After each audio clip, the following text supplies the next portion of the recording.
Hi ಸ್ನೇಹಿತರೆ, ನಾನು ಮಂಜುನಾಥ್ ಸಾಧನಾ academy ಶಿಕಾರಿಪುರದಿಂದ. ಸ್ನೇಹಿತರೆ, 15,000 ಶಿಕ್ಷಕರ ನೇಮಕಾತಿಗೆ ಅಧಿಸೂಚನೆ ಹೊರಟಾಗಿದೆ.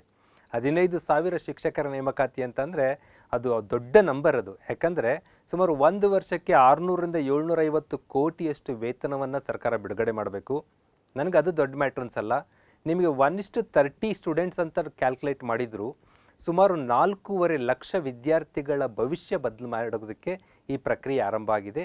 ನಿಮ್ಮ ಒಬ್ಬೊಬ್ಬರ ಕೈಲಿ 30 ವಿದ್ಯಾರ್ಥಿಗಳ ಬದುಕು ಬದಲಾದರೂ ವರ್ಷಕ್ಕೆ 4.5 ಯುವ ಜನತೆ, ಯುವ ಸಮೂಹ ಬದಲಾಗುತ್ತೆ. ಅಂಥದ್ದೊಂದು ಬೃಹತ್ ರಿಕ್ರೂಟ್ಮೆಂಟ್ಗೆ ನೀವೆಲ್ಲ ರೆಡಿ ಆಗ್ತಾ ಇದ್ದೀರಾ.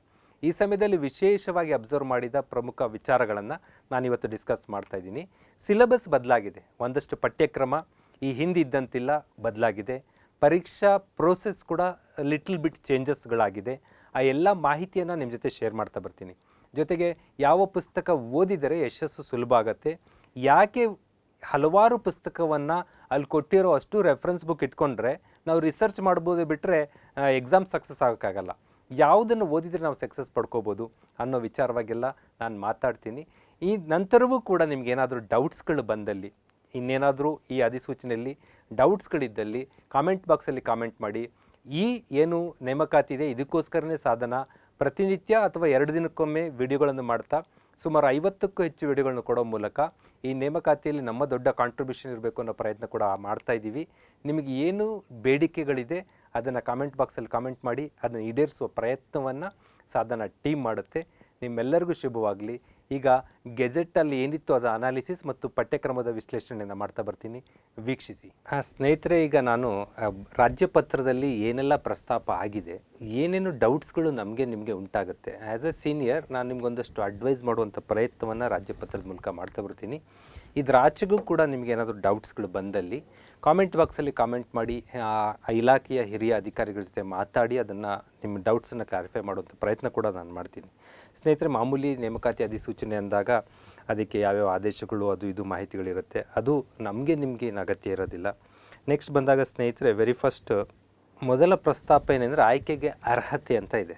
ಆಯ್ಕೆಗೆ ಅರ್ಹತೆ ಒಳಗಡೆ ಆಯ್ಕೆಗೆ ಅರ್ಹತೆ ಪಡೆಯಲು ಅರ್ಜಿ ಸಲ್ಲಿಸಲು ನಿಗದಿಪಡಿಸಿರುವ ಕೊನೆಯ ದಿನಾಂಕಕ್ಕೆ ಅಭ್ಯರ್ಥಿಗಳು ನಿಮ್ಮ ಡಾಕ್ಯುಮೆಂಟ್ ಎಲ್ಲ ಇರಬೇಕು ಅಂತ ಇಲ್ಲಿ ಹೇಳುತ್ತೆ. ದಟ್ ಮೀನ್ಸ್ ಏನು ನಿಮ್ಮದು TET ಪಾಸ್ ಆಗಿರೋಂಥದ್ದು, ರಿಸರ್ವೇಷನ್ ಆಗಿರ್ಬೋದು, ಎಲ್ಲ ಥರದ ಡಾಕ್ಯುಮೆಂಟ್ಗಳು. ಈಗೊಂದು ಹೋರಾಟಗಳು ಆರಂಭ ಆಗಿದೆ, TET ನಡೆಸಿದ ನಂತರದಲ್ಲಿ ನೀವು CET ಮಾಡಿ ಅಂತ.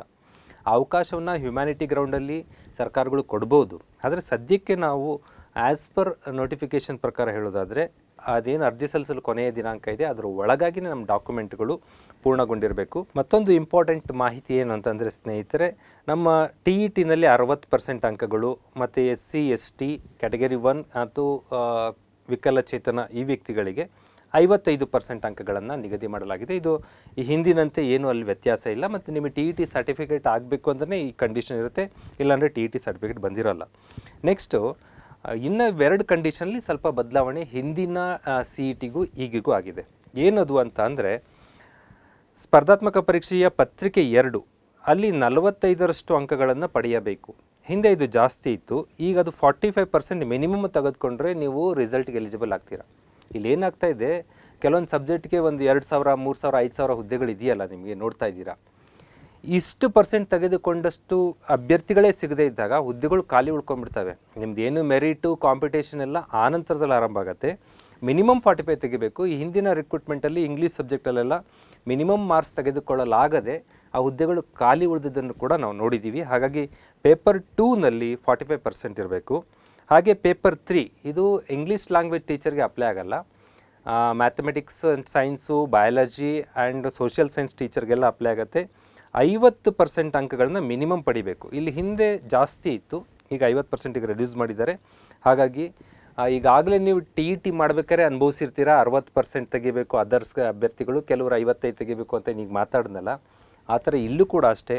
ಪೇಪರ್ 2ನಲ್ಲಿ 45% ಮಿನಿಮಮ್ ತೆಗಿಲೇಬೇಕು. ಪೇಪರ್ 3ನಲ್ಲಿ 50% ಮಿನಿಮಮ್ ತೆಗಿಲೇಬೇಕು. ತೆಗೆದ ನಂತರ ನಿಮಗೆ ಜಾಬ್ ಆಯಿತು ಅಂತ ಅಲ್ಲ, ಮತ್ತೆ ನಿಮ್ಮದು ಕಟ್ ಆಫ್ಗಳು ಎಲ್ಲ ಅಪ್ಲೈ ಆಗ್ತಾ ಬರುತ್ತೆ. ಮುಂದಿನ ಮಾಹಿತಿಗೆ ಬರೋದಾದರೆ ಆನ್ಲೈನ್ ಅರ್ಜಿ ರಿಲೇಟೆಡ್ ಆದ ಇನ್ಫಾರ್ಮೇಷನ್ ಇಲ್ಲಿ ಒಳಗೊಂಡಿದೆ. ಆನ್ಲೈನ್ ಅರ್ಜಿ ಮೂಲಕ ಸಲ್ಲಿಸುವಾಗ ನೀವು ಯೂಸರ್ ನೇಮ್ ಪಾಸ್ವರ್ಡನ್ನು ಕ್ರಿಯೇಟ್ ಮಾಡ್ಕೊಳ್ಳೋಂಥ ಅವಕಾಶ ಕೊಟ್ಟಿದ್ದಾರೆ. ತುಂಬ ಫ್ಲೆಕ್ಸಿಬಲ್ ಆಗಿದೆ, ತುಂಬ ಏನು ಕಾಂಪ್ಲಿಕೇಟೆಡ್ ಆಗಿಲ್ಲ. ಸಿಂಪಲ್ ಆದ ಒಂದಷ್ಟು ಮಾಹಿತಿಗಳನ್ನು ಕೊಟ್ಟರೆ ನಿಮಗೆ ಲಾಗಿನ್ ಕ್ರಿಯೇಟ್ ಆಗುತ್ತೆ. ಆ ಯೂಸರ್ ನೇಮ್ ಪಾಸ್ವರ್ಡನ್ನು ಒಂದು ಕಡೆ ಬರೆದಿಟ್ಕೊಳ್ಳಿ. ಯಾಕೆಂದರೆ ಪದೇ ಪದೇ ನೀವು ಲಾಗಿನ್ ಆಗಬೇಕಾದ್ರೆ ಬೇರೆ ಬೇರೆ ಸೆಂಟರ್ಗಳಲ್ಲಿ ಲಾಗಿನ್ ಮಾಡಬೇಕಾದ್ರೆ ನಿಮ್ಮ ಡಿವೈಸಲ್ಲೇ ಲಾಗಿನ್ ಆಗಬೇಕಾದ್ರೆ ಬೇಕಾಗುತ್ತೆ.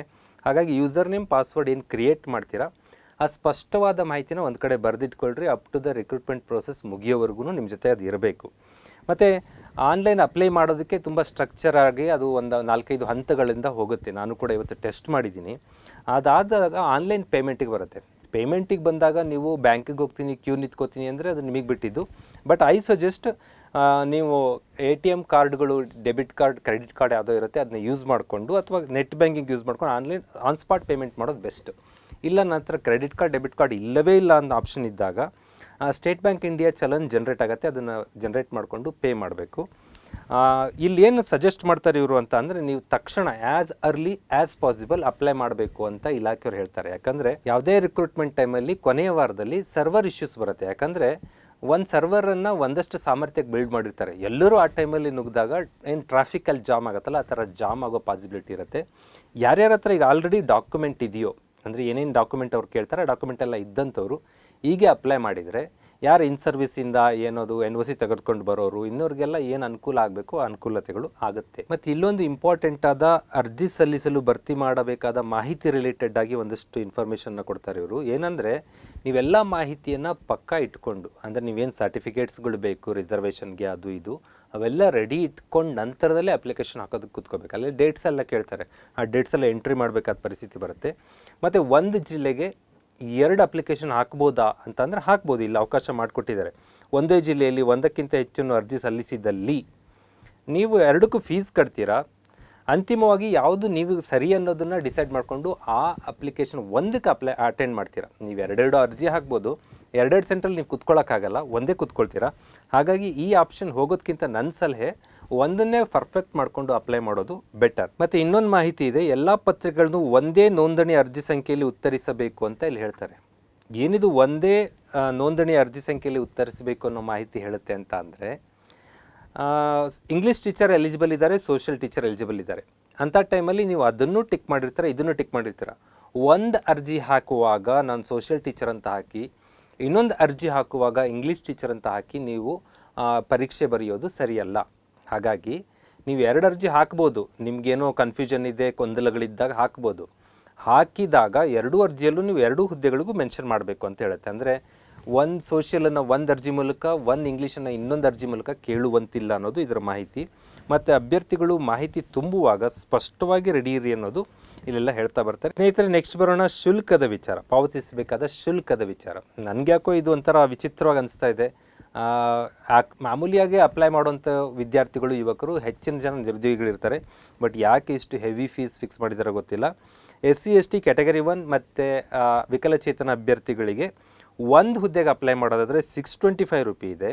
2 ಹುದ್ದೆಗೆ ಅಪ್ಲೈ ಮಾಡೋದಾದರೆ means social science and English ಈ ಥರ ಏನಾದ್ರು ಅಪ್ಲೈ ಮಾಡೋದಿದ್ದಲ್ಲಿ ನಿಮಗೆ 1250 ಇದೆ. ಮತ್ತು ಸೋಷಿಯಲ್ ಸೈನ್ಸ್ ಕನ್ನಡದಲ್ಲೂ ಅಪ್ಲೈ ಮಾಡ್ತೀವಿ, ಸೋಷಿಯಲ್ ಸೈನ್ಸ್ ಉರ್ದುನಲ್ಲೂ ಅಪ್ಲೈ ಮಾಡ್ತೀವಿ, ಈ ಥರ ಆಪ್ಷನ್ಸ್ ಕೂಡ ಇರುತ್ತೆ. ದೆನ್ ಇತರ ಎಲ್ಲ ಅಭ್ಯರ್ಥಿಗಳು ಅದರ್ಸ್ ಕ್ಯಾಂಡಿಡೇಟ್ಗಳಿಗೆ 1 ಪೇಪರ್ಗೆ 1250, 2 ಪೇಪರ್ ಬರೆಯೋದಿದ್ರೆ 2500 ರೂಪಿ ಫೀಸ್ ಇದೆ.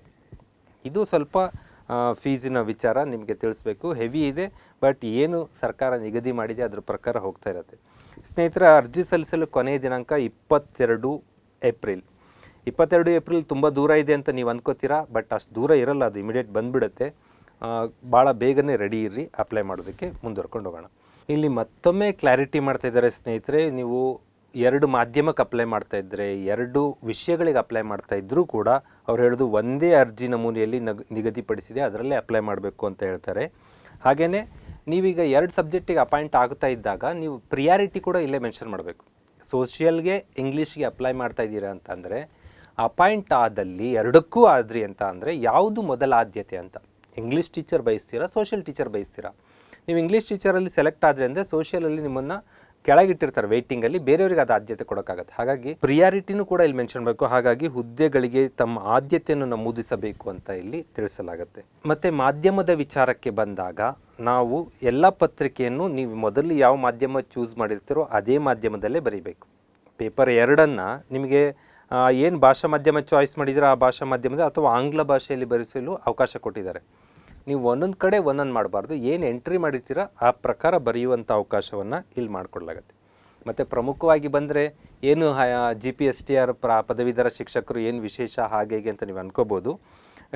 ಗುಡ್ ಸ್ಯಾಲ್ರಿ, ಒಂದು ಉತ್ತಮ ಹ್ಯಾಂಡ್ಸಮ್ ಸ್ಯಾಲ್ರಿ ಅಂತಲೇ ನಾನು ಕರಿತೀನಿ. ಯಾಕಂದರೆ ಬೇಸಿಕ್ 27,650 ಇದೆ. ಇದಕ್ಕೆ DA HRA ಎಲ್ಲ ಸೇರಿಕೊಂಡು ಒಂದು 40,000 ಬರುತ್ತೆ ಮಹಾನಗರ ಪಾಲಿಕೆ ಹೊರತುಪಡಿಸಿ. ಏನು ಮಹಾನಗರ ಪಾಲಿಕೆ ಬೆಂಗಳೂರು ಇಲ್ಲೆಲ್ಲ ಇದ್ದರೆ ನಿಯರ್ಲಿ 50,000 ಸಂಬಳವನ್ನು ಗೇನ್ ಮಾಡುವಂಥ ಅವಕಾಶ ಇದೆ. ಮತ್ತು ಇದು ನಿಮಗೆ ಅರ್ಥ ಆಗೋದಿಲ್ಲ, ಹೊಸಬ್ರೆ ಇರ್ತಿರೋರಿಗೆ 27,650 ಹೀಗೆಲ್ಲ ಇದೆಯಲ್ಲ, ಅದು ಇಂಕ್ರಿಮೆಂಟ್ ರೇಟ್ ಅಂತ ಕರಿತೀವಿ. ವಾರ್ಷಿಕ ನಿಮ್ಮ ಸಂಬಳ ರೈಸ್ ಆಗ್ತಾ ಹೋಗುತ್ತೆ. ಮೊದಲು ಸೇರುವಾಗ ಮಾತ್ರ ನೀವು ಅದನ್ನು ನೋಡ್ತಾ ಇರ್ತೀರ. ಒಂದು 10 ವರ್ಷ ಆದಾಗ ನಿಮ್ಮ ಸಂಬಳ ಲಕ್ಷಕ್ಕೆ ಬಂದು ನಿಂತ್ಕೋಬೋದು. ದಟ್ಸ್ ವೈ ತುಂಬ ಸೀರಿಯಸ್ ಆಗಿ ಫೋಕಸ್ ಆಗಿ ಓದುವಂಥ ಪ್ರಯತ್ನವನ್ನು ನೀವು ಮಾಡಿ. ಹ್ಯಾಂಡ್ಸಮ್ ಸ್ಯಾಲ್ರಿ ಇದೆ. ಓಕೆ ಸ್ನೇಹಿತರೆ, ಈಗ ಶೈಕ್ಷಣಿಕ ವಿದ್ಯಾರ್ಹತೆ ಕಡೆ ಬರೋಣ. ಶೈಕ್ಷಣಿಕ ವಿದ್ಯಾರ್ಹತೆ ಕಡೆ ಬಂದರೆ ಏನು ಗ್ರ್ಯಾಜುಯೇಷನ್ D.Ed ಆದವರು ಕೂಡ ಅಪ್ಲೈ ಮಾಡ್ಬೋದು ಅಂತ ನಿಮಗೆಲ್ಲ ಮಾಹಿತಿ ಇದೆ. D.Ed ಆದವ್ರು ಅಪ್ಲೈ ಮಾಡಬೇಕು ಅಂದರೆ ನಿಮ್ಮ ಡಿಗ್ರಿನಲ್ಲಿ ಪರ್ಸೆಂಟೇಜು 50% ಇರಲೇಬೇಕು. 50%ಗಿಂತ ಕಡಿಮೆ ಇದ್ದಲ್ಲಿ ನೀವು ಎಲಿಜಿಬಲ್ ಅಲ್ಲ.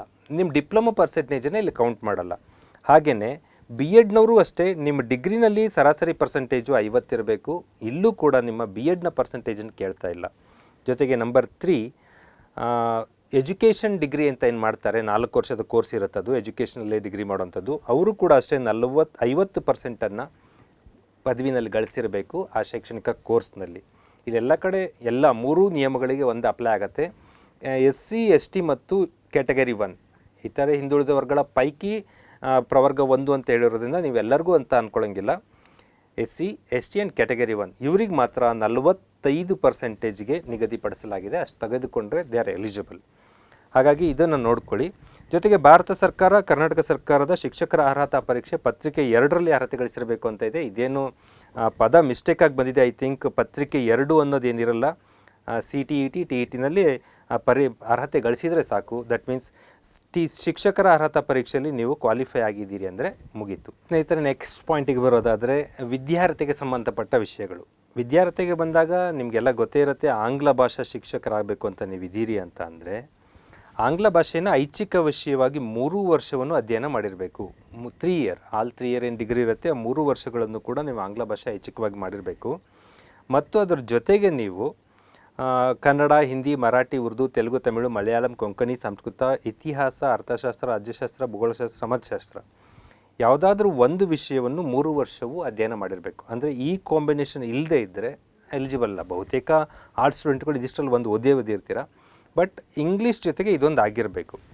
ಜೊತೆಗೆ ಪದವಿಯಲ್ಲಿ ಇತರರು 50%, and then SC ST category 1 ಇದು ಮಾಮೂಲಿ 45% ಸರಾಸರಿ ಅಂಕ ಪಡೆದಿರಬೇಕು. ಆವಾಗ ಎಲಿಜಿಬಲ್ ಆಗ್ತಾರೆ ಇಂಗ್ಲೀಷ್ ಟೀಚರ್ ಪೋಸ್ಟ್ಗೆ. ಸ್ನೇಹಿತರೆ, ಅದ್ರ ಜೊತೆಗೆ ಇನ್ನೊಂದು ಕಂಡೀಷನ್ ಆ್ಯಡ್ ಮಾಡ್ತಾರೆ. D.Ed ಅಥವಾ B.Edಲ್ಲಿ ಇಂಗ್ಲೀಷನ್ನು ಮೆಥಡಾಲಜಿಯಾಗಿ ಓದಿರಬೇಕು. ಮೆಥಡ್ ಆಫ್ ಟೀಚಿಂಗ್ ಆಗಿ ನೀವು ಅಧ್ಯಯನ ಮಾಡಿರಬೇಕು ಅನ್ನೋದು 2ನೇ ಕಂಡೀಷನ್. ಇದು ಇಂಗ್ಲೀಷ್ ಟೀಚರ್ಗೆ.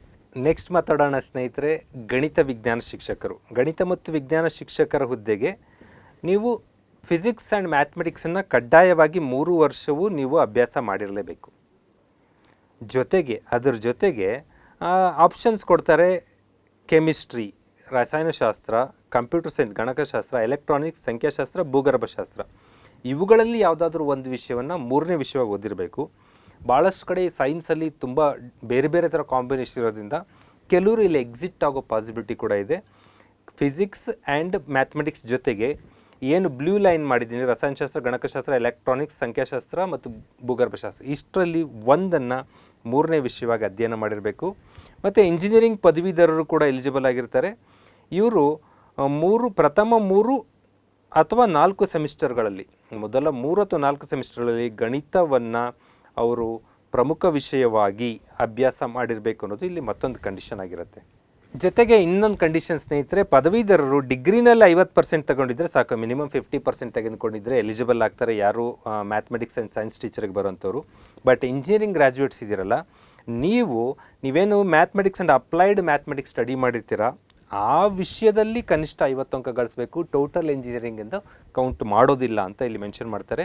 ಈ ಎಲ್ಲ ಕಡೆ ಎಲ್ಲ 50 ಇತ್ತು ಆ ಎಲ್ಲ ಪ್ಲೇಸಲ್ಲೂ SC ST ಆ್ಯಂಡ್ ಕ್ಯಾಟಗರಿ 1ಗೆ 45% ಅರ್ಹತೆ ಸಾಕು ಅನ್ನುವ ಮತ್ತೊಂದು ಪರಂತುವನ್ನು ಇಲ್ಲಿ ಸೇರಿಸಲಾಗುತ್ತೆ. ಜೊತೆಗೆ ಮೇಲಿನ ಯಾವುದೇ ವಿಷಯಗಳಲ್ಲಿ ಮೇಲೆ 3 ವಿಷಯ ಯಾವ್ದು ಚಾಯ್ಸ್ ಹೇಳಿದ್ದೀವಿ ಆ ವಿಷಯಗಳಲ್ಲಿ ಒಂದರಲ್ಲಿ ನೀವು ಮೆಥಡ್ ಆಫ್ ಟೀಚಿಂಗ್ ಆಗಿ ಅಧ್ಯಯನ ಮಾಡಿ B.Ed ಅಥವಾ D.Ed ಮುಗಿಸಿರಬೇಕು. ಇದು mathematics and science teacher related ಆಗಿ. ಹಾಗೆ ಜೀವ ವಿಜ್ಞಾನ ಬಯಾಲಜಿ ಟೀಚರ್ಸ್ ಅಂತ ಒಂದು ರಿಕ್ರೂಟ್ಮೆಂಟ್ ಕೂಡ ಇದೆ ಇದರಲ್ಲಿ.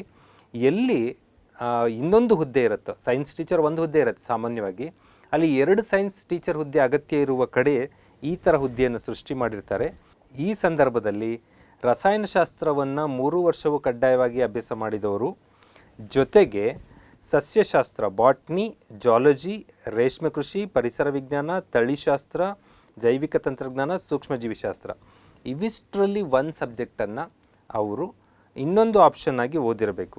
ಈ 2 ವಿಷಯಗಳನ್ನು ಐಚ್ಛಿಕವಾಗಿ ಅಧ್ಯಯನ ಮಾಡಿದ್ದಲ್ಲಿ, ಅಂದರೆ ಒಂದು ಕೆಮಿಸ್ಟ್ರಿ ಇಸ್ ಕಂಪಲ್ಸರಿ, ಕೆಮಿಸ್ಟ್ರಿ ಜೊತೆಗೆ ಇವಿಷ್ಟರಲ್ಲಿ ಒಂದನ್ನು ಓದಿರಬೇಕು, ಅವರು ಎಲಿಜಿಬಲ್ ಆಗ್ತಾರೆ. ಮತ್ತು ಪದವಿಯಲ್ಲಿ ಒಟ್ಟಾರೆಯಾಗಿ 50% ಇರಬೇಕು, SC ST ಆ್ಯಂಡ್ ಅದರ್ಸ್ಗೆ 45%, ಆ್ಯಂಡ್ ಜೊತೆಗೆ ಮಾಮೂಲಿ ಡಿಪ್ಲೊಮೊ ಅಥವಾ ಡಿಪ್ಲೊಮೊ ಮೀನ್ಸ್ D.Ed ಅಥವಾ B.Edಲ್ಲಿ ನೀವು ಒಂದು ಮೆಥಡ್ ಆಫ್ ಟೀಚಿಂಗನ್ನು ಈ ಸಬ್ಜೆಕ್ಟನ್ನು ಓದಿರಬೇಕು ಅನ್ನೋದು ಇದಕ್ಕೆ ಹೇಳ್ತಾರೆ.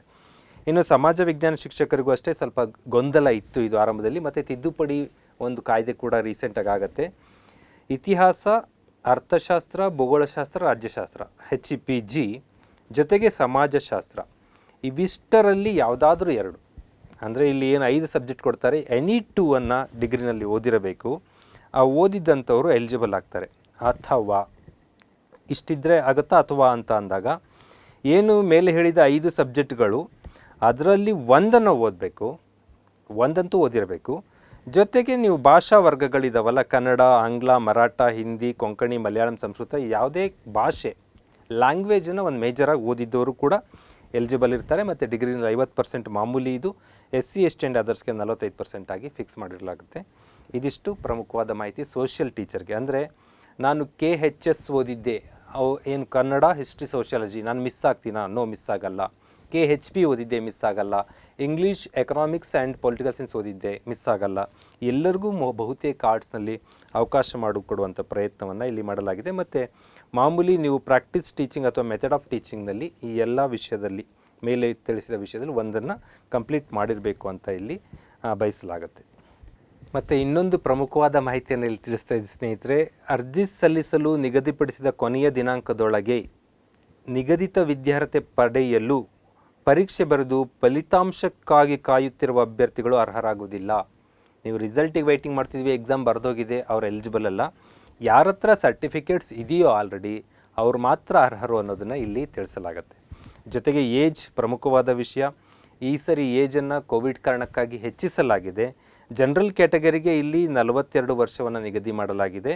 And 2A 2B 3A 3B ಏನು OBCನಲ್ಲಿ ಬರ್ತಾ ಅದಕ್ಕೆ 45 ವರ್ಷ.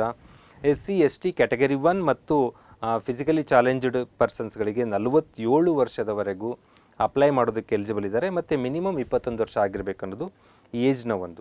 ನೆಕ್ಸ್ಟ್ ಸ್ನೇಹಿತರೆ, ಮೆರಿಟ್ ಡಿರೈವ್ಡ್ ಪರ್ಸಂಟೇಜ್ ಅಂತ ಕರಿತೀರಿ. ಹೇಗೆ ಪರ್ಸಂಟೇಜ್ ಮಾಡಿ ರಿಸಲ್ಟನ್ನು ಅನೌನ್ಸ್ ಮಾಡಲಾಗತ್ತೆ ಅಂತ. ವೆರಿ ಫಸ್ಟ್ ರಿಸಲ್ಟ್ ಹೇಳುತ್ತೆ ಇಲ್ಲಿ, ನೀವು ಏನು ಕಾಂಪಿಟೇಟಿವ್ ಎಕ್ಸಾಮ್ ಈಗ CET ಬರಿತಾ ಇದ್ದೀರಾ, ಇದು ಟೋಟಲಿ ಹಿಂದಿನ ಮಾಡಿದ ಎಲ್ಲ ಟ್ರ್ಯಾಕ್ ರೆಕಾರ್ಡ್ನ 50% ವೇಟೇಜ್ ಹೊಂದುತ್ತೆ. ಅಂದರೆ 50% ಮಾರ್ಕ್ಸನ್ನು ಈ CETನಲ್ಲೇ ನೀವು ನಿಗದಿ ಆಗುತ್ತೆ. ಜೊತೆಗೆ ಹಿಂದೆ TETನಲ್ಲೂ ಏನು ತುಂಬ ವೇರಿಯೇಷನ್ ಇರಲ್ಲ, 90 ತೆಗಿಲೇಬೇಕು 60%, ಇನ್ನೊಂದು 10-15% ಎಕ್ಸ್ಟ್ರಾ ತೆಗೆದಿರ್ಬೋದು. ಅದು ಕೂಡ 20% ಕನ್ವರ್ಟ್ ಮಾಡ್ತಾರೆ. ಅಂದರೆ ನೀವು 90 ತೆಗೆದವರು 120 ತೆಗೆದವರಲ್ಲೂ 20% ಕನ್ವರ್ಟ್ ಮಾಡಿ ಹಿಂದೆ ಮುಂದೆ ಆಗುವ ಪಾಸಿಬಿಲಿಟಿ ಇದೆ. ಮತ್ತು ಡಿಗ್ರಿ ಮಾರ್ಕ್ಸ್ ಏನಿದೆ, ಪದವಿ ಅಂಕಗಳು, ಅದಕ್ಕೂ 20% ವೇಟೇಜ್ ಮಾಡ್ತಾರೆ. ಹಾಗೂ D.Ed ಅಥವಾ B.Edನ ಪರ್ಸಂಟೇಜ್ ಕೂಡ ನಿಮಗೆ 10% ಆಗುತ್ತೆ. ಅಂದರೆ 75% ತಗೊಂಡವರು 7.5 ಕೌಂಟ್ ಆಗುತ್ತೆ, 80% ತಗೊಂಡವರು 8% ಕೌಂಟ್ ಆಗುತ್ತೆ. ಅಲ್ಲಿ 5% ನಿಮಗೆ ಡಿಫ್ರೆನ್ಸ್, ಇಲ್ಲಿ 0.5 ಮಾತ್ರ ಡಿಫ್ರೆನ್ಸ್ ಆಗುತ್ತೆ. ಹಾಗಾಗಿ ಇಲ್ಲಿ ಪ್ರಮುಖವಾಗಿ CETನ ನೆಗ್ಲೆಕ್ಟ್ ಮಾಡಬಾರ್ದು. CET ಮಾರ್ಕ್ಸ್ಗೆ ತುಂಬ ವೇಟೇಜ್ ಇದೆ. ನೀವೇನು ಸುಮಾರು 21-22 ವರ್ಷಗಳ ಅಧ್ಯಯನಕ್ಕೆ ಈಕ್ವಲ್ ವೆಯ್ಟನ್ನು ಒಂದು CET ಎಕ್ಸಾಮ್ ಕೊಡುತ್ತೆ. ಹಾಗಾಗಿ ತುಂಬ ಪ್ರೆಷರ್ ಹಾಕಿ ಓದುವಂಥ ಪ್ರಯತ್ನವನ್ನು ನಾವು ಮಾಡಬೇಕು. ಇನ್ನು 4 ವರ್ಷದ D.Ed B.Ed ಏನು ಎಜುಕೇಷನ್ ಕೋರ್ಸ್ ಇದೆ, ಅದು ಮಾಡಿದವ್ರ ಕತೆ ಏನು ಅಂದರೆ, ಅವ್ರಿಗೂ CET 50% ಸೇಮ್ ಇದೆ, 50% CET ಕೌಂಟ್ ಆಗುತ್ತೆ, TET 20% ಕೌಂಟ್ ಆಗುತ್ತೆ.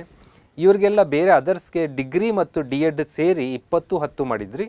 ಇಲ್ಲಿ 4 ವರ್ಷನ ಈಕ್ವಲ್ ಆಗಿ ಡಿವೈಡ್ ಮಾಡಿ 30%ಅನ್ನು ಆ 4 ಇಯರ್ ಎಜುಕೇಷನ್ ಡಿಗ್ರಿ ಕೋರ್ಸ್ಗೆ ಟ್ಯಾಗ್ ಮಾಡ್ತಾರೆ. ಹೀಗೆ ಪರ್ಸಂಟೇಜನ್ನು ನಿಗದಿ ಮಾಡಲಾಗುತ್ತೆ. ಸ್ನೇಹಿತರೆ, ರಿಸರ್ವೇಷನ್ ವಿಚಾರದಲ್ಲಿ ತುಂಬ ನೆಗ್ಲೆಕ್ಟ್ ಇದೆ. ತುಂಬ ರಿಕ್ರೂಟ್ಮೆಂಟ್ಗಳಲ್ಲಿ ತುಂಬ ಹುಡುಗರು ಡಿಸ್ಕ್ವಾಲಿಫೈ ಆಗ್ತಾ ಇದ್ದಾರೆ. ಯಾಕಂದರೆ ಸರ್ಟಿಫಿಕೇಟ್ಗಳನ್ನ ಸರಿಯಾಗಿ ಹೊಂದಿರೋಲ್ಲ. ನೀವು ಯಾವ ಸರ್ಟಿಫಿಕೇಟ್ ಕ್ಲೈಮ್ ಮಾಡ್ತಿದ್ದೀರಾ SC ST ಕ್ಯಾಟಗರಿ 1 OBCನಲ್ಲಿ ಆ ಸರ್ಟಿಫಿಕೇಟನ್ನು ಅರ್ಜಿ ಸಲ್ಲಿಸಲು ಕೊನೆಯ ದಿನಾಂಕದ ಒಳಗಾಗಿ ಹೊಂದಿರಬೇಕು. ಹಾಗಾಗಿ ಇವತ್ತು ನಿಮ್ಮದು ನೋಟಿಫಿಕೇಷನ್ ನೋಡಿದ್ದೀರಾ ಡೀಟೇಲಾಗಿ ಅಂತ ಅಂದರೂ ಕೂಡ ಇವತ್ತು ಅಪ್ಲೈ ಮಾಡಿದ್ರೆ 21 ದಿನದೊಳಗೆ ಸಿಗುತ್ತೆ. ಇನ್ನು ಒಂದು ವಾರ 10 ಡೇಸ್ ಬಿಟ್ಟು ಅಪ್ಲೈ ಮಾಡಿದ್ರೆ ನಿಮಗೆ ಲಾಸ್ಟ್ ಡೇಟ್ ಒಳಗೆ ಸಿಗೋದು ಡೌಟ್ ಇರುತ್ತೆ. ಹಾಗಾಗಿ ಕಡ್ಡಾಯವಾಗಿ ನೀವು ರಿಸರ್ವೇಷನ್ ಸರ್ಟಿಫಿಕೇಟನ್ನು ತೆಗೆದುಕೊಂಡು ಅಪ್ಲೈ ಮಾಡುವಂಥ ಪ್ರಕ್ರಿಯೆಗೆ ಮುಂದಾಗಿ. ದೆನ್ ಸ್ನೇಹಿತರೆ, ಇಲ್ಲಿ ರಿಸರ್ವೇಷನ್ ಭಾಳ ಇಂಪಾರ್ಟೆಂಟ್.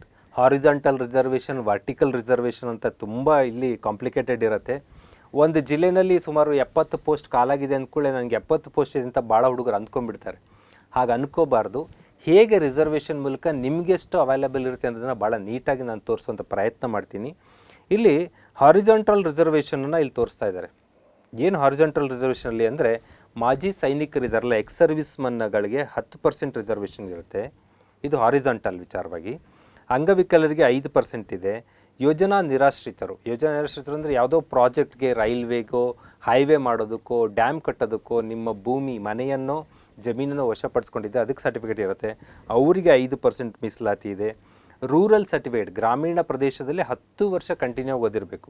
ಮಧ್ಯದಲ್ಲಿ 1 ವರ್ಷ ಯಾವುದೋ ಟೌನಲ್ಲಿ ಓದಿ ವಾಪಸ್ ಹೋದಂಥವ್ರಿಗೆ ಇದು ಎಲಿಜಿಬಲ್ ಆಗಲ್ಲ.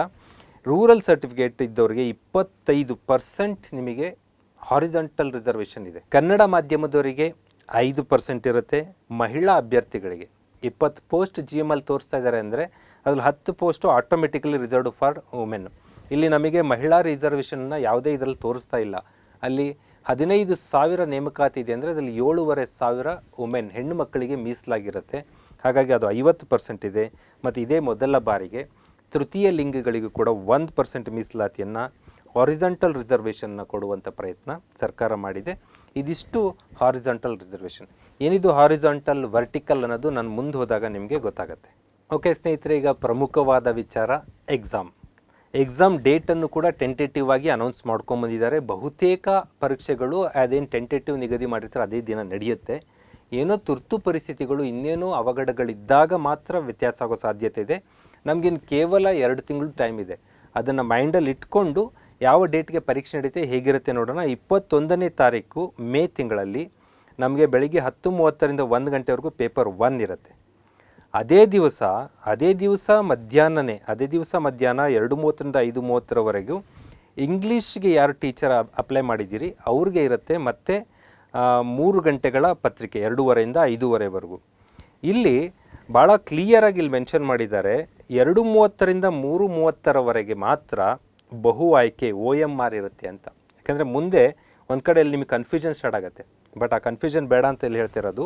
150 ಅಂಕದ ಏನು ಪೇಪರ್ 2 ಇದೆ, ಇಲ್ಲಿ 50 ಅಂಕಗಳಿಗೆ ನೀವು OMRಲ್ಲಿ ಟಿಕ್ ಮಾಡ್ತೀರಾ.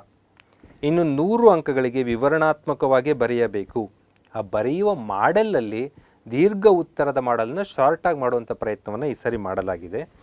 ದೆನ್ 22ನೇ ತಾರೀಕು ಗಣಿತ ಮತ್ತು ಸಮಾಜ ವಿಜ್ಞಾನ ಶಿಕ್ಷಕರಿಗೆ ಬೆಳಿಗ್ಗೆ ಇರುತ್ತದೆ. ಎಲ್ಲರಿಗೂ ಕೂಡ ಬೆಳಿಗ್ಗೆ ಟೈಮ್ನಲ್ಲಿ ಪರೀಕ್ಷೆ ಇರುತ್ತೆ. ಅದರಲ್ಲೂ ಕೂಡ ಅಷ್ಟೇ 10ರಿಂದ 11ರವರೆಗೂ OMRಲ್ಲಿ ಎಂಟ್ರಿ ಮಾಡೋದಿರುತ್ತೆ. 11ರಿಂದ 1 ಗಂಟೆವರೆಗೂ ನೀವು ರೈಟಿಂಗ್, ವಿವರಣಾತ್ಮಕವಾಗಿ ಎಕ್ಸ್ಪ್ಲನೇಟರಿ ಆನ್ಸರ್ ಬರೆಯುವಂಥ ಅವಕಾಶಗಳು ಇಲ್ಲಿರುತ್ತೆ.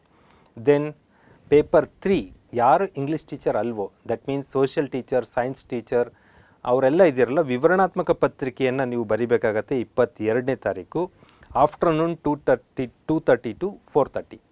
ಇಲ್ಲಿ ಭಾಷೆ, ಕನ್ನಡ ಲ್ಯಾಂಗ್ವೇಜ್ನ ಅಂದರೆ ಫ್ಲೋ ಹೇಗಿದೆ ನಿಮ್ಮದು ಅನ್ನೋ ಟೆಸ್ಟನ್ನು ಮಾಡ್ತಾರೆ.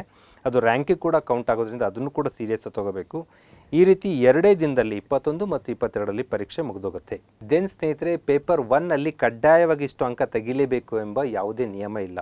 ಆದರೆ ಪೇಪರ್ 2ನಲ್ಲಿ ಕಡ್ಡಾಯವಾಗಿ 45% ತೆಗಿಲೇಬೇಕು ಅಂತ ರೂಲ್ ಮಾಡಲಾಗಿದೆ. ಎಲ್ಲರಿಗೂ ಕಾಮನ್ ಆಗಿ ಎಲ್ಲರಿಗೂ SC ST ಆ್ಯಂಡ್ ಅದರ್ ಏನೂ ವ್ಯತ್ಯಾಸ ಇಲ್ಲ. ಜೊತೆಗೆ ಪೇಪರ್ 3ನಲ್ಲಿ 50% ಅಂಕಗಳನ್ನು ಕಡ್ಡಾಯವಾಗಿ ಗಳಿಸಬೇಕು ಅಂತ ನಿಗದಿ ಮಾಡಲಾಗಿದೆ. ಪೇಪರ್ 2ನಲ್ಲಿ 45%, ಪೇಪರ್ 3ನಲ್ಲಿ 50% ತೆಗೆದುಕೊಂಡ್ರೆ ಮಾತ್ರ ನೀವು ಪಟ್ಟಿಗೆ ಅರ್ಹರಾಗ್ತೀರಾ, ರ್ಯಾಂಕ್ ಲಿಸ್ಟ್ಗೆ, ಆಯ್ಕೆ ಪಟ್ಟಿಗೆ. ನೆಕ್ಸ್ಟ್ ಬರೋಣ, ಬಹು ಆಯ್ಕೆ ಪತ್ರಿಕೆಯನ್ನು ಹೇಗೆ ಉತ್ತರಿಸಬೇಕು ಅಂತ. ಪೇಪರ್ 1ನಲ್ಲಿ ಏನೇನು ನಿಗದಿಯಾಗಿದೆ ನೋಡ್ತಾ ಬರೋಣ. ಸಾಮಾನ್ಯ ಕನ್ನಡ ಭಾಷೆ, ಕನ್ನಡವನ್ನು ಏನು ಅಧ್ಯಯನ ಮಾಡಬೇಕು ಅಂತ. ಆ್ಯಂಡ್ ದೆನ್ ಇಂಗ್ಲೀಷನ್ನು ನಾನು ಮುಂದೆ ನಿಮಗೆ ಸಿಲೆಬಸ್ ಇಟ್ಕೊಂಡು ಅಲ್ಲಿ ಏನೇನು ಓದಿದರೆ ಇದೆಲ್ಲ ಕವರ್ ಆಗುತ್ತೆ ಅಂತ ಡಿಸ್ಕಸ್ ಮಾಡ್ತೀನಿ. ಹಾಗೆ ಸಾಮಾನ್ಯ ಜ್ಞಾನ, ಪ್ರಚಲಿತ ವಿದ್ಯಮಾನ ಮತ್ತು ಮೆಂಟಲ್ ಎಬಿಲಿಟಿ ಕೂಡ ಸಿಲೆಬಸ್ಸಲ್ಲಿದೆ, ಅದಕ್ಕೆ 25 ಅಂಕಗಳಿರುತ್ತೆ. ಶೈಕ್ಷಣಿಕ ಮನೋವಿಜ್ಞಾನ ಮತ್ತು ಬೋಧನಾ ವಿಧಾನ ಪೆಡಗಾಜಿ ಇದಕ್ಕೆ ಸೇರಿ 50 ಅಂಕಗಳಿರುತ್ತೆ. ಮೌಲ್ಯ ಶಿಕ್ಷಣ ಮತ್ತು ಆರೋಗ್ಯ ಶಿಕ್ಷಣ ಎರಡೂ ಸೇರಿಕೊಂಡು 15 ಅಂಕಗಳಿರುತ್ತೆ. ಹಾಗೂ ಗಣಕಯಂತ್ರ ಪ್ರಬುದ್ಧತೆ ಕಂಪ್ಯೂಟರ್ ಅವೇರ್ನೆಸ್ಗೆ ನಿಮಗೆ 10 ಅಂಕಗಳು, ಟೋಟಲ್ 150 ಅಂಕಗಳನ್ನು ನಿಗದಿ ಮಾಡಲಾಗಿದೆ. ಇಲ್ಲಿ ತುಂಬ ಸ್ಕೋರ್ ಮಾಡಿಕೊಂಡ್ರೆ ನೀವು ರಿಸಲ್ಟನ್ನು ಇಂಪ್ರೂವ್ ಮಾಡ್ಕೊಳ್ಳೋದಕ್ಕೆ ಪಾಸಿಬಿಲಿಟಿ ಇದೆ. ಜೊತೆಗೆ ಬಂದಾಗ ಇಲ್ಲಿ ನಿಮಗೆ ಸ್ವಲ್ಪ ಕನ್ಫ್ಯೂಷನ್ ಆಗ್ತಾ ಇರುವಂಥದ್ದೇ ಪೇಪರ್ 2 ಈ ಕಾಲಮ್ ಏನು ರಾಜ್ಯಪತ್ರದಲ್ಲಿ ತೋರಿಸಿದ್ದಾರೆ ಅದು. ಏನು ಕನ್ಫ್ಯೂಷನ್ ಆಗ್ತಾಯಿದೆ ಇಲ್ಲಿ ಅಂತಂದರೆ, ಆಂಗ್ಲ ಭಾಷಾ, ಗಣಿತ, ವಿಜ್ಞಾನ ಇವರಿಗೆ ಪೇಪರ್ 2 ಹೇಗಿರುತ್ತೆ, ಬಹು ಆಯ್ಕೆ ಪ್ರಶ್ನೆಗಳು ಅಂಕಗಳು 50 ಅಂತ ಇಲ್ಲಿ ತಿಳಿಸಲಾಗಿದೆ.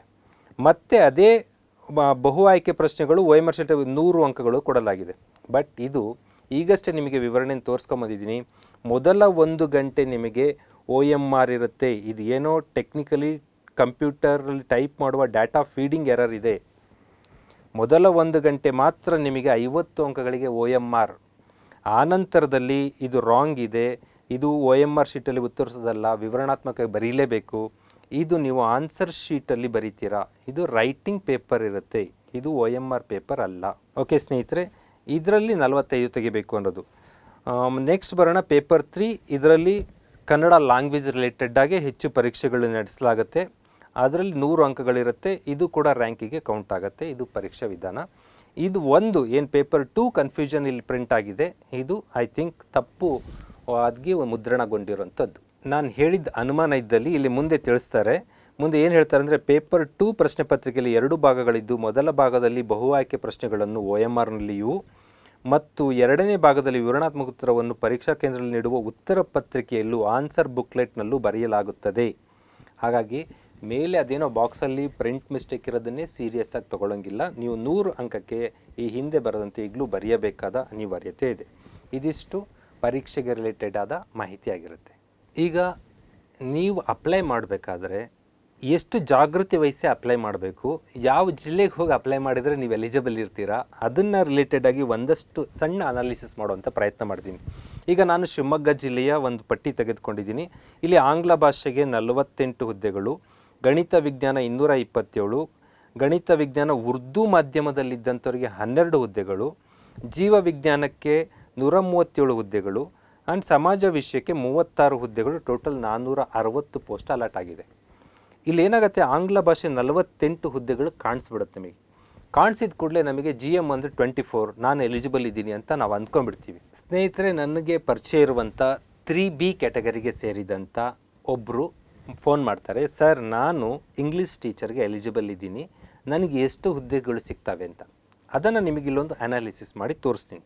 ನೋಡಿ ಸ್ನೇಹಿತರೆ, ಇಲ್ಲಿ ರಿಸರ್ವೇಷನನ್ನು ಹಾರಿಜಾಂಟಲ್ ಆ್ಯಂಡ್ ವರ್ಟಿಕಲ್ 2 ವಿಧಾನದಲ್ಲಿ ನೋಡ್ತೀವಿ.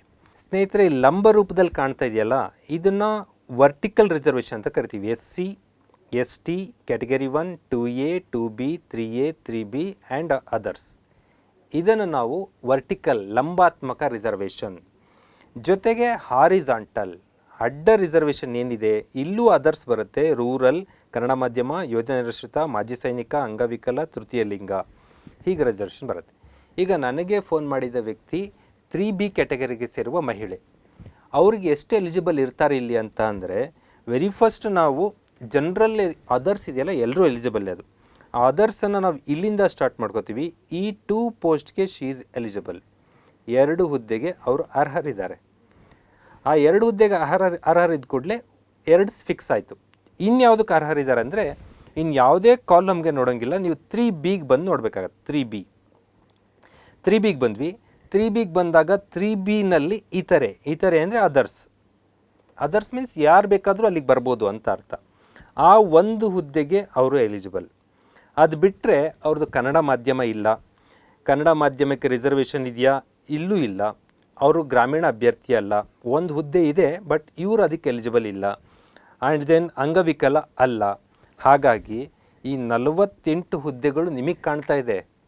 ಒಬ್ಬ 3B ಮಹಿಳೆಗೆ ಅಲ್ಲಿ ಸಿಗ್ತಾ ಇರೋದು ಕೇವಲ 3 ಹುದ್ದೆಗಳು. ಅದೇ 3B ಪುರುಷ ಇದ್ದರೆ ಇನ್ನೂ ಎಷ್ಟು ಅಪಾಯ ಇದೆ ಹೇಳ್ತೀನಿ ನಾನು. ಏನು ಅಂತ ಅಂದರೆ, 2 ಅದರ್ಸ್ ಕಾಣ್ತಾ ಇದೆಯಲ್ಲ, ಈ 2 ಅದರ್ಸಲ್ಲಿ ಈಕ್ವಲ್ ಸ್ಕೋರ್ ಬಂದರೆ ಮಹಿಳೆಗೆ ರಿಕ್ರೂಟ್ಮೆಂಟ್ ಮಾಡ್ಕೊಳ್ಳೋ ಪಾಸಿಬಿಲಿಟಿ ಜಾಸ್ತಿ ಇರುತ್ತೆ. ಮಹಿಳೆಗೆ 50% ಅಂತ ತೋರಿಸಿರೋದ್ರಿಂದ ಇಲ್ಲಿ ಮಹಿಳೆಯರು ಮುಂದೋಗ್ಬಿಡ್ತಾರೆ. ಆವಾಗ ಅವನಿಗೆ 2 ಪೋಸ್ಟ್ ಇರುತ್ತೆ, ಒಂದು ಈ ಬೇರೆ ಜನರಲ್ಗೆ ಬರೋಂಥದ್ದು, ಇನ್ನೊಂದು 3BL ಬರೋಂಥದ್ದು. ಈ 3BL ಒಂದು ಹುದ್ದೆ ಇದೆ. ಇಬ್ಬರು ಬಂದಾಗ ಮಹಿಳೆಯರಿಗೆ ಸರಿ ರೋಸ್ಟರ್ ಪ್ರಕಾರ ಕೊಡಬೇಕಾ ಪುರುಷನಿಗೆ ಕೊಡಬೇಕಾ ಸೇರಿ ನೋಡಿ ಕೊಡ್ತಾ ಇರ್ತಾರೆ. ಹಾಗಾಗಿ ನೀವು ಈ ಕಾಲಮ್ ಎಲ್ಲವನ್ನೂ ನೋಡೋದು ಇಂಪಾರ್ಟೆಂಟ್. ಯಾವ ಜಿಲ್ಲೆಗೆ ಯಾವ ಸಬ್ಜೆಕ್ಟ್ಗೆ ಹಾಕ್ತೀರಾ, ನೀವು ಎಷ್ಟಕ್ಕೆ ಎಲಿಜಿಬಲ್ ಇದ್ದೀರಾ. ನೋಡೋಕ್ಕೆ 48 ಕಾಣ್ತಾ ಇರುತ್ತೆ, ಅಲ್ಲಿ ನಮಗೆ 2, 3, 4 ಹುದ್ದೆಗಳು ಸಿಕ್ಕರೆ ಸಾಕು. 100 ಹುದ್ದೆ ಕಾಣ್ತಾ ಇರುತ್ತೆ, you are eligible for just 5 to 10 eligible ಇರ್ತೀರ. ಹಾಗಾಗಿ ಯಾವ ಜಿಲ್ಲೆ ಅನ್ನೋದು ಮುಖ್ಯ ಅಲ್ಲ. ಯಾಕೆ ಹೇಳ್ತಾ ಇದ್ದೀನಿ ಅಂದರೆ, ಉದ್ಯೋಗ ಇಲ್ಲದೆ ನಿಮ್ಮೂರಲ್ಲಿ ಇರೋದಕ್ಕಿಂತ ಉದ್ಯೋಗ ಸಿಕ್ಕಿ ದೂರ ಹೋಗೋದೇ ಇಂಪಾರ್ಟೆಂಟ್. ದೂರಲ್ಲಿ ಕೆಲಸ ಸಿಗುತ್ತೆ ಅಂದರೆ ಹೋಗಿ ಕೆಲಸ ಪಡ್ಕೊಳ್ಳೋಣ. ನಿಮ್ಮ ರಿಸರ್ವೇಷನ್, ನಿಮಗೆ ಅರ್ಹತೆ, ಅಲ್ಲಿ ಹೋಗಿ ಫೈಟ್ ಮಾಡುವಂಥ ಸಾಮರ್ಥ್ಯ ಎಲ್ಲ ನೋಡಿಕೊಂಡು ಎಲ್ಲಿ ನಿಮಗೆ ಹೆಚ್ಚು ಹುದ್ದೆಗಳ ಅವಕಾಶ ಇದೆ ಅಲ್ಲಿ ಪ್ರಯತ್ನ ಮಾಡಿ. ಹಾಗಂತ ಬಹುತೇಕ ಬಾರಿ ಕಡಿಮೆ ಹುದ್ದೆ ಇರೋ ಕಡೆಯೂ ಕೂಡ ಕಡಿಮೆ ಪರ್ಸೆಂಟೇಜಿಗೆ ನಿಂತಿದೆ. ಯಾಕಂದರೆ ಎಲ್ಲರೂ ಕೂಡ ಹೆಚ್ಚು ಹುದ್ದೆಗಳಿರೋ ಕಡೆ ಹೋಗೋ ಪಾಸಿಬಿಲಿಟಿ ಇರುತ್ತೆ. ಹಾಗಾಗಿ ಆ ಹುದ್ದೆಗಳ ಲೆಕ್ಕಾಚಾರ ಮತ್ತು ನಿಮಗೆ ಪರ್ಸ್ನಲ್ ಒಂದು ಡಿಸಿಷನ್ ತೊಗೊಳ್ರಿ. ದೊಡ್ಡ ನಂಬರ್ ಇದ್ದ ಕಡೆಯೇ ಎಲ್ಲರೂ ಹೋಗೋದಲ್ಲ, ಕಡಿಮೆ ನಂಬರ್ ಇದ್ದ ಕಡೆ ಎಲ್ಲರೂ ಬಿಡೋದು ಅಲ್ಲ.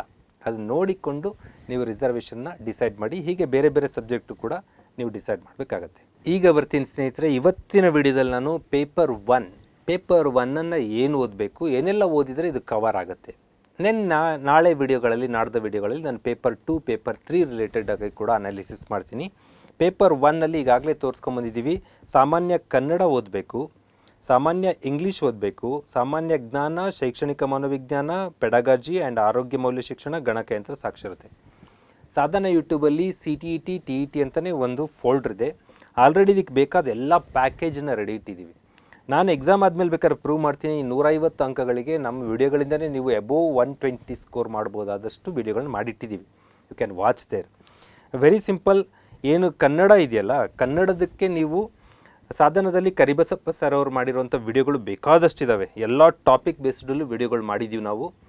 ನಾನ್ ಸ್ಟಾಪ್ ವಿಡಿಯೋಗಳು ಕೂಡ ಇದ್ದಾವೆ. ಅವೆಲ್ಲ ವಿಡಿಯೋಗಳನ್ನ ಉಪಯೋಗಿಸ್ಕೊಂಡ್ರೆ ಇದು ಔಟ್ ಆಫ್ 25ಕ್ಕೆ 25 ಅಂಕಗಳನ್ನು ನೀವು ಪಡ್ಕೋಬೋದಾದ ಪಾಸಿಬಿಲಿಟಿ ಇದೆ. ಸ್ನೇಹಿತರೆ, ಇನ್ನು ಅಡಿಷನ್ ಆಗಿ ನೀವೇನಾದರೂ ಕನ್ನಡ ಹೆಚ್ಚು ಸ್ಟಡಿ ಮಾಡಬೇಕು ಅಂತ ಇದ್ದಲ್ಲಿ ಲಕ್ಷ್ಮಣ್ ಗಡೇಕರ್ ಎಂಬ ಸರ್ ಅವರು ಬರೆದಂಥ ಕನ್ನಡ ಪುಸ್ತಕಗಳಿದ್ದಾವೆ. ಕನ್ನಡ ವ್ಯಾಕರಣ ರಿಲೇಟೆಡ್ ಆಗಿ ಅವೆಲ್ಲ ಪುಸ್ತಕ ಒಳ್ಳೆ ಚೆನ್ನಾಗಿದ್ದಾವೆ. ಹಾಗೂ ಲಕ್ಷ್ಮೀ ಅಭಿರಾಮ್ ಮೇಡಮ್ ಅವ್ರದ್ದಿದೆ. ಆ್ಯಂಡ್ ಗೋಪಾಲಕೃಷ್ಣ ಉಡುಪ ಅಂತ ಇದೆ, ಅವ್ರದ್ದು ಒಂದು ಪುಸ್ತಕ. ಈ ಯಾರದೇ ಪುಸ್ತಕಗಳನ್ನ ತೆಗೆದುಕೊಂಡು ನೀವು ಓದಿದರೆ ಆರಾಮಾಗಿ ಇಲ್ಲಿ ಔಟ್ ಆಫ್ ಔಟ್ ಸ್ಕೋರನ್ನು ಮಾಡ್ಬೋದು ಕನ್ನಡದಲ್ಲಿ. ನೆಕ್ಸ್ಟ್ ಬರೋಣ.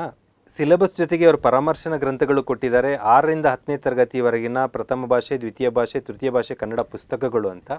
ಇದನ್ನು ನೀವು KTBS.Karnikin ಅಂತ ಒಂದು ವೆಬ್ಸೈಟ್ ಇದೆ, ಕರ್ನಾಟಕ ಟೆಕ್ಸ್ಟ್ ಬುಕ್ ಸೊಸೈಟಿ. ಇದನ್ನು ಟೈಪ್ ಮಾಡಿದರೆ ನಿಮಗೆ ಈ ಪುಸ್ತಕಗಳು ಕ್ಲಾಸ್ ಸೆಲೆಕ್ಟ್ ಮಾಡ್ತೀರಾ, ಎಲ್ಲ ಭಾಷೆ ಪುಸ್ತಕಗಳು ಡೌನ್ಲೋಡ್ ಮಾಡ್ತೀರಾ. ನಿಮಗೆ ಪ್ರಥಮ ಭಾಷೆ ಪುಸ್ತಕ ಸುತ್ತಮುತ್ತ ಸಿಗ್ಬೋದು. ದ್ವಿತೀಯ ಭಾಷೆ ಎಲ್ಲಿ ಉರ್ದು ಮೀಡಿಯಮ್ ಇದೆ, ಮರಾಠಿ ಮೀಡಿಯಮ್ ಇದೆ, ಇಂಗ್ಲೀಷ್ ಮೀಡಿಯಮ್ ಇದೆ, ಅಲ್ಲಿ ದ್ವಿತೀಯ ಭಾಷೆ ಓದ್ತಾ ಇರ್ತಾರೆ ಕೆಲವೊಂದು ಹುಡುಗರು. ತೃತೀಯ ಭಾಷೆಗೂ ಓದ್ತಾ ಇರ್ತಾರೆ, ಅದು ಸಿಗೋದಿಲ್ಲ ಪುಸ್ತಕಗಳು. ನಿಮಗೆ ನೆಟ್ಟಲ್ಲಿ ಬೇಕಿದ್ದರೆ KTBS.Karnikin ತಗೋಬೋದು. ಮತ್ತು ಇಲ್ಲಿ ದೊಡ್ಡ ದೊಡ್ಡ ಚಂದೋ ವಿಕಾಸ್ ಆ ಥರ ಪುಸ್ತಕಗಳೆಲ್ಲ ಕೊಟ್ಟಿದ್ದಾರೆ. ಇಷ್ಟು ದೊಡ್ಡ ಪುಸ್ತಕಗಳು ಈ 25 ಮಾರ್ಕ್ಸ್ಗೆ ನನಗೇನೋ ಇದು ಅನಿವಾರ್ಯ ಅಲ್ಲ, ಬುಕ್ ಲಿಸ್ಟ್ ಕೊಡಬೇಕು ಅಂತ ಕೊಟ್ಟಿದ್ದಾರೆ. ಇಷ್ಟು ಹೆವಿ ಪುಸ್ತಕಗಳು ನೀಡಿಲ್ಲ ಜನರಲ್ ಕನ್ನಡಕ್ಕೆ. ನೆಕ್ಸ್ಟ್ ಬರೋಣ ಸ್ನೇಹಿತರೆ, ಜನರಲ್ ಇಂಗ್ಲೀಷಲ್ಲಿ parts of speech, tenses, auxiliaries, modals, ತುಂಬ ವೆರೈಟಿ ಆಫ್ ಗ್ರಾಮರ್ ರಿಲೇಟೆಡ್ ಆಗಿದೆ.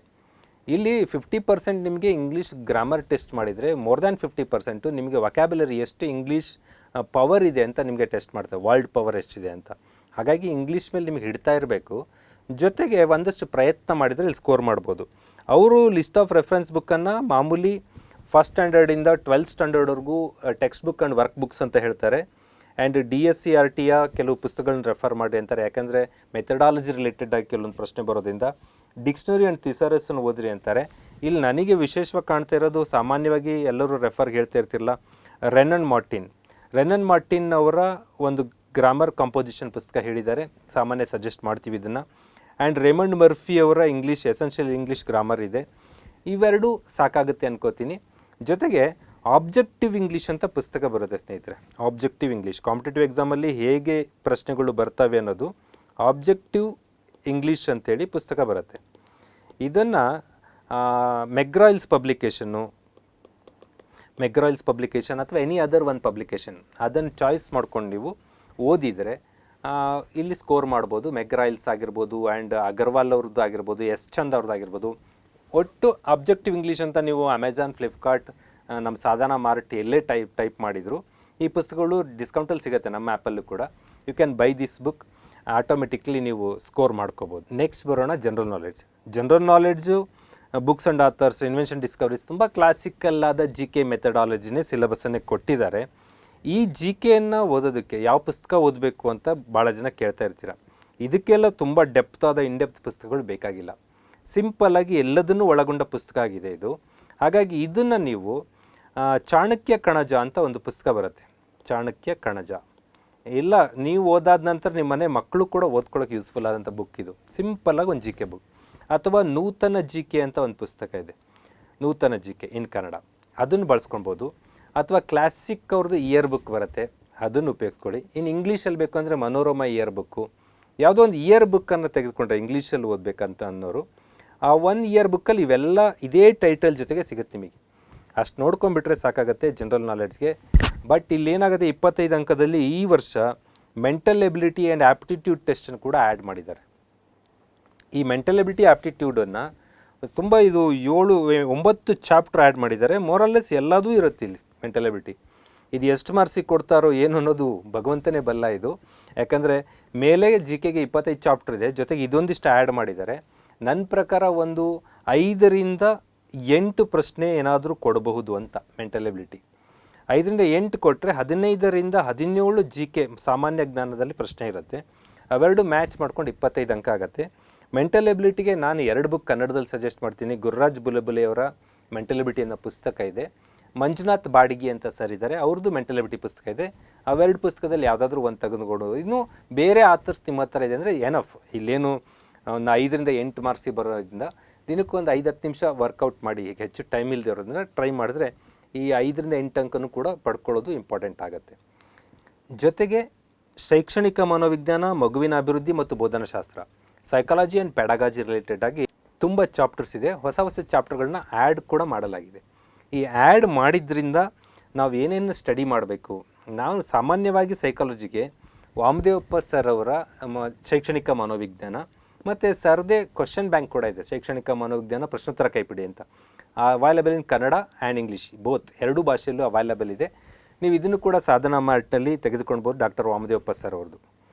ಮತ್ತು ಇದು ಅಡಿಷ್ನಲ್ ಆಗಿ ಇದಕ್ಕೆ ಹೆಚ್ಚುವರಿಯಾಗಿ ಏನಾದರೂ ಬೇಕು ಅಂತಂದರೆ ಸಾಧನದಲ್ಲಿ ನಾವು ವಿಡಿಯೋ ಮಾಡ್ತೀವಿ. ಯಾಕಂದರೆ ಹೊಸ ಪರಿಕಲ್ಪನೆಗಳು, ZPD zone of proximal development ಅನ್ನೋ ಕಾನ್ಸೆಪ್ಟು, 5E ಮಾಡೆಲ್ಗಳು, ಇವೆಲ್ಲ ನಾವು ಹಿಂದೆ ಆಲ್ರೆಡಿ ಸಾಧನದಲ್ಲಿ ವಿಡಿಯೋದಲ್ಲಿ ಮಾಡಿ ತಿಳಿಸಿದ್ದೀನಿ. ತುಂಬ ಪರೀಕ್ಷೆಗಳಲ್ಲಿ ಪ್ರಶ್ನೆಗಳು ಬಂದಿದೆ. ಜೊತೆಗೆ ಇವ್ಯಾಲ್ಯುಯೇಷನ್ ರಿಲೇಟೆಡ್ ಆಗು ಒಂದಷ್ಟು ಚಾಪ್ಟರ್ಸ್ಗಳು ಇಲ್ಲಿ ಆ್ಯಡ್ ಆಗುತ್ತೆ. ಮೌಲ್ಯಮಾಪನ, ಈ ಮೌಲ್ಯಮಾಪನ ರಿಲೇಟೆಡ್ ಆಗಿ ಕೂಡ ನಾವು ವಿಡಿಯೋಸ್ಗಳನ್ನು ಮಾಡಿ ಹೆಚ್ಚಿನ ಮಾಹಿತಿನ ಕೊಡುವಂಥ ಪ್ರಯತ್ನ ಮಾಡ್ತೀವಿ. ಆ್ಯಂಡ್ ಕೋಆಪ್ರೇಟಿವ್ ಲರ್ನಿಂಗ್, ಸಹಕಾರ ಕಲಿಕೆ, ಸಂಘಟಾತ್ಮಕ ಕಲಿಕೆ, ಇವೆಲ್ಲ ಹೊಸ ವಿಚಾರಗಳನ್ನು ಕೂಡ ಆ್ಯಡ್ ಮಾಡಲಾಗಿದೆ. ಈ ಎಲ್ಲ ಮಾಹಿತಿಯನ್ನು ನಾವು ಕೊಡೋ ಪ್ರಯತ್ನ ಮಾಡ್ತೀವಿ. ಆ್ಯಂಡ್ ದೆನ್ ಇವರೇ ರೆಫರೆನ್ಸ್ ಬುಕ್ಗಳನ್ನು ಕೂಡ ಇಲ್ಲಿ ಕೊಡ್ತಾರೆ. ಆ ರೆಫರೆನ್ಸ್ ಬುಕ್ಕಲ್ಲಿ JC Agarwal, Bhatia KK, SK Mangal, ಯಾರಿಗೆ ಇಂಗ್ಲೀಷ್ ಬರುತ್ತೋ ಈ ಯಾವುದೇ 1 or 2 ಪುಸ್ತಕ, ಮಲ್ಟಿಪಲ್ ಇಷ್ಟು ಪುಸ್ತಕ ತೆಗೆದುಕೊಂಡು ಹೋದರೆ ನೀವು ಎಕ್ಸಾಮ್ ಬರೆಯಲ್ಲ. ಯಾವುದಾದ್ರೂ ಒಂದು ಪುಸ್ತಕ ತೆಗೆದುಕೊಂಡು ಟ್ರೈ ಮಾಡಿರಿ. ಆ್ಯಂಡ್ ಕೆಲವು ವೆಬ್ಸೈಟ್ ಲಿಂಕ್ಗಳನ್ನು ಕೂಡ ಇಲ್ಲಿ ಸಿಲೆಬಸಲ್ಲಿ ಕೊಟ್ಟಿದ್ದಾರೆ. ಯಾವುದಾದ್ರು ವೆಬ್ಸೈಟ್ ಮೂಲಕ ಡೌನ್ಲೋಡ್ ಮಾಡ್ಕೊಂಡು ಕೂಡ ಓದ್ಬೋದು. ಒಂದು ಟೈಮ್ ಟೇಬಲ್ ಹಾಕ್ಕೊಳ್ರಿ, ಇಷ್ಟು ಗಂಟೆ ಟೈಮ್ ಕೊಡ್ತೀನಿ ಅಂತ. ಒಂದು ವಿಚಾರವನ್ನು 2-3 ಆಥರಿಂದ ರೆಫರ್ ಮಾಡಿ ಓದೋಕ್ಕೆ ಟೈಮ್ ಇಲ್ಲ. ಒಬ್ಬ ಆಥರ್ದೇ ಡೀಪಾಗಿ ಓದ್ಕೊಳ್ಳೋದು better. And then value and health education, ಇದ್ರ ಬಗ್ಗೆ ಎಲ್ಲ ತುಂಬ ವರಿ ಮಾಡ್ಕೋಬೇಡಿ. ಸಾಧನಾ ಅಕಾಡೆಮಿ ವಿಡಿಯೋದಲ್ಲಿ ಹೆಲ್ತ್ ಎಜುಕೇಷನ್ ಅಂತಲೇ ಒಂದು ವಿಡಿಯೋ ಮಾಡ್ತೀವಿ, ವ್ಯಾಲ್ಯೂ ಎಜುಕೇಷನ್ ಅಂತಲೇ ಮಾಡ್ತೀವಿ. ಕಂಪ್ಯೂಟರ್ ಅವೇರ್ನೆಸ್ ರಿಲೇಟೆಡಾಗೂ ಕೂಡ ವಿಡಿಯೋಸ್ಗಳಿದೆ. ಹೆಚ್ಚಿನ ಮಾಹಿತಿಗಿಲ್ಲ ನಮಗೆ ಕಂಪ್ಯೂಟರ್ ಇನ್ನೂ ಇನ್ಡೆಪ್ತ್ ಬೇಕು ಅಂತ ಯಾರಾದರೂ ಇದ್ದರೆ ಗುರುರಾಜ್ ಬುಲ್ಬುಲೆ ಸರ್ದು ನಿಮಗೆ ಒಳ್ಳೆ ಪುಸ್ತಕ ಇದೆ, ಅದು ಕಂಪ್ಯೂಟರ್ ಅವೇರ್ನೆಸ್ಸು. ಹಾಗೆ ಬೇರೆ ಪಬ್ಲಿಕೇಶನ್ ಯಾವುದೇ ಕಂಪ್ಯೂಟರ್ ಜ್ಞಾನ ಅನ್ನೋ ಪುಸ್ತಕ ಇದ್ದರೆ ಅದನ್ನು ಒಂದಷ್ಟು ರೆಫರೆನ್ಸ್ ಮಾಡ್ಕೊಂಡ್ರೆ ಆಯಿತು. ಇವರು ಮಾಹಿತಿ ಸಿಂಧು ಪುಸ್ತಕವೆಲ್ಲ ರೆಫರ್ ಮಾಡಬೇಕು ಅಂತೆಲ್ಲ ಹೇಳಿದ್ದಾರೆ. ಫಸ್ಟ್ PUC ಸೆಕೆಂಡ್ PUCಯ ನೀವು ಟೆಕ್ಸ್ಟ್ ಬುಕ್ ರೆಫರ್ ಮಾಡಿರಿ ಅಂತ. ಅಷ್ಟೆಲ್ಲ ಇನ್ಡೆಪ್ತ್ ಆದ ಪ್ರಶ್ನೆಗಳಿರಲ್ಲ, ಅಲ್ಲಿ ನುಡಿ ಇಲ್ಲ, ಇವರೆಲ್ಲ ನುಡಿ ಎಲ್ಲ ಸಿಲೆಬಸಲ್ಲಿ ಕೊಟ್ಟಿದ್ದಾರೆ. ನಮ್ಮ ವಿಡಿಯೋಗಳಲ್ಲಿ ಏನು ಸಾಧನದಲ್ಲಿ ಕಂಪ್ಯೂಟರ್ ರಿಲೇಟೆಡ್ ವಿಡಿಯೋ ಮಾಡಿದ್ದೀವಿ, ಅದಷ್ಟು ನೋಡ್ಕೊಳ್ಳಿ. ಮತ್ತು ಗುರುರಾಜ್ ಬುಲ್ಬುಲೆ ಸರ್ ಅಥವಾ ಇದ್ಯಾವುದಾದ್ರು ಕಂಪ್ಯೂಟರ್ ಎಕ್ಸ್ಪರ್ಟ್ ಬರೆದಂಥ ಪುಸ್ತಕ ಸಿಕ್ಕಲ್ಲಿ ಓದ್ಕೋಬೋದು, ನೀವು ಆಟೋಮೆಟಿಕ್ಲಿ ಸ್ಕೋರ್ ಮಾಡ್ತೀರಾ. ಸ್ನೇಹಿತರೆ, ಇಲ್ಲಿಷ್ಟೇ, ಕಡಿಮೆ ಟೈಮ್ ಇದೆ. ಒಂದು ಹಿಸ್ಟ್ರಿನ 4 ಆಥರಿಂದ ಓದಬೇಡಿ, ಒಂದು ಜಾಗ್ರಫಿನ 4 ಆಥರಿಂದ ಓದಬೇಡಿ, ಒಂದು ಆಥರ್ ಸಾಕು. ಅದನ್ನು ರಿಪೀಟ್ ಓದೋ ಪ್ರಯತ್ನ ಮಾಡಿರಿ, ಆಟೋಮೆಟಿಕ್ಲಿ ನಿಮಗೆ ಸಕ್ಸಸ್ ಬರುತ್ತೆ. ಎಲ್ಲರಿಗೂ ಒಳ್ಳೆಯದಾಗಲಿ. ಇನ್ನು ಬರುವ ಕ್ಲಾಸ್ಗಳಲ್ಲಿ ನಾನು ಏನು ಹೊಸ ಹೊಸ ವಿಷಯಗಳನ್ನ ಆ್ಯಡ್ ಮಾಡಬೇಕು, ಹೇಗೆ ಓದ್ಕೋಬೇಕು ಅನ್ನೋ ಕಾನ್ಸೆಪ್ಟನ್ನು ತೆಗೆದುಕೊಂಡು ಬರ್ತೀನಿ. ಈ ಕ್ಲಾಸಲ್ಲಿ ಏನಾದರೂ ಡೌಟ್ಸ್ಗಳಿದ್ದರೆ ಕಾಮೆಂಟ್ಸ್ ಬಾಕಲ್ಲಿ ಕಾಮೆಂಟ್ ಮಾಡಿ. ನಾನು ನೆಕ್ಸ್ಟ್ ವಿಡಿಯೋ ಮಾಡಬೇಕಾದ್ರೆ ನಿಮ್ಮ ಡೌಟ್ಸ್ಗಳನ್ನು ಕ್ಲಾರಿಫೈ ಮಾಡೋ ಪ್ರಯತ್ನ ಮಾಡ್ತೀವಿ. ಯಾಕೆಂದರೆ 15,000 ಶಿಕ್ಷಕರು ಅಂದರೆ ಸಾಮಾನ್ಯ ಅಲ್ಲ. ಇದು ಒಂದು ವರ್ಷಕ್ಕೆ 600ರಿಂದ 750 ಕೋಟಿ ಸ್ಯಾಲ್ರಿಯನ್ನು ಕೊಡ್ತೀವಿ. ಅದ್ರ ಜೊತೆಗೆ ಸ್ನೇಹಿತರೆ, ಈ 750 ಕೋಟಿಗಿಂತ ಮುಖ್ಯ ನನಗನ್ನಿಸ್ತಾ ಇರೋದು 15,000 ಜನ ಗೌರ್ಮೆಂಟ್ ಕ್ಲಾಸ್ ರೂಮಿಗೆ ಬಂದರೆ, ಒಂದು ಕ್ಲಾಸ್ ರೂಮ್ ರೇಷಿಯೋ ಗೊತ್ತಿರುತ್ತೆ 1:30. 4.5 ಲಕ್ಷ ಜನ ವಿದ್ಯಾರ್ಥಿಗಳ ಭವಿಷ್ಯ ಚೇಂಜ್ ಮಾಡೋರಿದ್ದೀರ ನೀವು. ಆ 4.5 ಲಕ್ಷ ಬದುಕನ್ನು ಬದಲಾಯಿಸುವ ಅನರ್ಘ್ಯ ರತ್ನಗಳು ನೀವಿದ್ದೀರಲ್ಲ, ನಿಮಗೆ ಶಿಕ್ಷಣ ಇಲಾಖೆಗೆ ಆದಷ್ಟು ಬೇಗ ನೇಮಕಾತಿ ಆಗಲಿ ಅಂತ ಹಾರೈಸ್ತಾ, ಮತ್ತು 750 ಕೋಟಿ ಅನ್ನೋದು ದೊಡ್ಡ ಅಮೌಂಟ್. ಅದು ಅಷ್ಟು ದೊಡ್ಡ ಸಂಬಳ ನಿಮ್ಮಿಷ್ಟು ಜನರ ಬದುಕಲ್ಲಿ, ಪರ್ಸ್ನಲ್ ಬದುಕಲ್ಲಿ ಬೆಳಕನ್ನು ನೀಡಲಿ, ಮತ್ತು ನೀವು ಬೆಳಕಾಗಿ ವಿದ್ಯಾರ್ಥಿಗಳ ಬದುಕಲ್ಲಿ ಬೆಳಕನ್ನು ಚೆಲ್ಲಿ ಅಂತ ಹೇಳ್ತಾ ಶುಭ ಹಾರೈಸ್ತಾ ಪ್ರಿಪ್ರೇಷನ್ ಮಾಡಿ. ನಾವು ಕೂಡ ಸಾಧಾರಣದಿಂದ ಸುಮಾರು 50ಕ್ಕೂ ಹೆಚ್ಚು ವಿಡಿಯೋ ಮಾಡುವಂಥ ಪ್ರಯತ್ನವನ್ನು ಮಾಡ್ತೀವಿ. Thank you so much. ನಮಸ್ಕಾರ.